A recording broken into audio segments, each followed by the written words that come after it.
Anantapuram urban నియోజకవర్గ ప్రజలకు, తెలుగు రాష్ట్ర ప్రజలకు, మా ముఖ్యమంత్రి నారా చంద్రబాబు నాయుడు గారికి, అలాగే మా యువ నాయకుడు ఐటీ శాఖ మంత్రులు, విద్యాశాఖ మంత్రి నారా లోకేష్ గారికి, అలాగే ఉప ముఖ్యమంత్రి పవన్ కళ్యాణ్ గారికి, రాష్ట్ర ప్రజలకు, దేశ ప్రజలందరికీ ఉగాది శుభాకాంక్షలు తెలియజేస్తూ, మా ముఖ్యమంత్రి నారా చంద్రబాబు నాయుడు గారు ఉగాది సందర్భంగా ఈ కొత్త సంవత్సరంలో తొలి సంతకం CMRF రిలీజ్ చేయడం జరిగింది.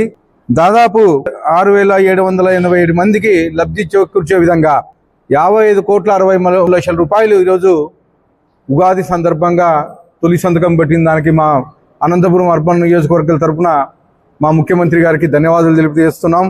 అలాగే మా యువ నాయకుడు యువగలంలో చెప్పిన మాట ప్రకారం జాబ్ క్యాలెండర్ ఈ సంవత్సరానికి విడుదల చేయడం జరిగింది. దాదాపు ఈరోజు ఉగాది సందర్భంగా 10,060 ఉద్యోగాలకి ఈరోజు జాబ్ క్యాలెండర్ విడుదల చేయడం జరిగింది. అంటే మా ముఖ్యమంత్రి గారు అయితేమి, మా యువ నాయకుడు నారా లోకేష్ గారు అయితేమి చెప్పిన మాట ప్రకారం ఏదైతే మేము చెప్పామో అవన్నీ ఒక్కొక్కటి చేసుకుంటూ వెళ్తా ఉన్నాం. ఆర్థిక పరిస్థితి బాగలేకపోయినా 10 లక్షల కోట్ల రూపాయలు అప్పులు చేసి జగన్మోహన్ రెడ్డి అప్పగిస్తే కేవలం 20 నెలల కాలంలోనే మా ముఖ్యమంత్రి వర్యులు అనుభవజ్ఞుడు కాబట్టి ఈరోజు ఒక తాటి మీదకి తీసుకొచ్చాడు ప్రభుత్వాన్ని. ముఖ్యంగా బడుగు బలహీన వర్గాలకి సంక్షేమాలు అందిస్తూ, అలాగే యువతకి ఉద్యోగాలు అందిస్తూ ఈరోజు ప్రభుత్వం ముందుకు తీసుకెళ్లే పరిస్థితి. ఈరోజు మీరు చూశారు, పెన్షన్స్ 3,000 రూపాయల నుంచి 4,000 రూపాయలు పెంచారు, వికలాంగులకు 6,000 రూపాయలు పెంచారు, బెడెడ్ ఉంటే 10,000 రూపాయలు పెంచారు, పూర్తి బెడెడ్ అయితే 15,000 రూపాయలు అందిస్తున్నారు. అంటే దేశంలో ఎక్కడ లేనటువంటి విధంగా, ఏ రాష్ట్రంలో లేనటువంటి విధంగా ఈరోజు మా ఆంధ్రప్రదేశ్ ప్రభుత్వం, మా ముఖ్యమంత్రి నారా చంద్రబాబు నాయుడు గారు పెన్షన్ అందిస్తున్నారు. మా యువ నాయకుడు డిఎస్సిలో 16,000 ఉద్యోగాలు, టీచర్స్ ఉద్యోగాలు, అంటే గత 5 సంవత్సరంలో ఎక్కడే కానీ ఒక టీచర్ ఉద్యోగం ఫిలప్ చేయలేదు.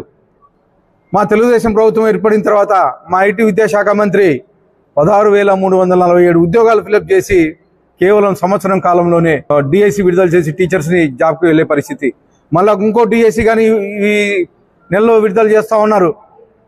అంటే గత 5 ఏళ్లలో భ్రష్టు పట్టించిన వ్యవస్థల్ని మా యువ నాయకుడు అయితేమి, మా ముఖ్యమంత్రి గారు అయితేమి ఒక తాడి మీదకి తీసుకొస్తూ ఉన్నారు. నిన్న దివ్యాంగుల కోసం దివ్యాంగ శక్తి పథకం ప్రవేశపెట్టి దివ్యాంగులు ఎక్కడికి వెళ్ళినా కానీ ఫ్రీ బస్ ఏర్పాటు చేయడం జరిగింది. అలాగే స్త్రీ శక్తి పథకం కింద మహిళలు ఈరోజు వరకు దాదాపు 40 కోట్ల మంది మహిళలు ఈరోజు గత సంవత్సరంలో ప్రయాణించడం జరిగింది స్త్రీ శక్తి పథకం కింద. అంటే దాదాపు సంవత్సరానికి 3,500 కోట్ల రూపాయలు రాష్ట్రం మీద భారం పడుతూ ఉన్నా కానీ ప్రజలు మేలుకోరే విధంగా, ముఖ్యంగా మహిళల పక్షపాతి మా ముఖ్యమంత్రి చంద్రబాబు నాయుడు గారు. కాబట్టి మహిళలకి లబ్ధి చేకూర్చే విధంగా ఈరోజు స్త్రీ శక్తి పథకం ప్రవేశపెట్టడం జరిగింది. అలాగే మీరు చూశారు, 3 సిలిండర్లు ఫ్రీగా ఇస్తూ ఉన్నారు.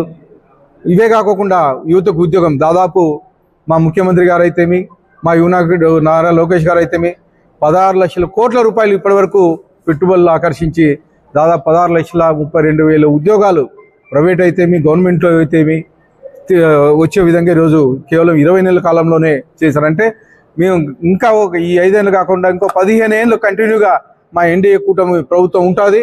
అంటే ప్రపంచంలోనే ఆంధ్రప్రదేశ్ని నంబర్ 1 స్థానంలో నిలిపే విధంగా మా ముఖ్యమంత్రి వర్యులు అలాగే మా యువ నాయకుడు కృషి చేస్తున్నారని చెప్పి తెలియజేస్తాను. మరొక్కసారి మా రాష్ట్ర ప్రజలకు, అలాగే నా అనంతపురం అర్బన్ నియోజక ప్రజలందరికీ ఉగాది శుభాకాంక్షలు తెలియజేస్తాను.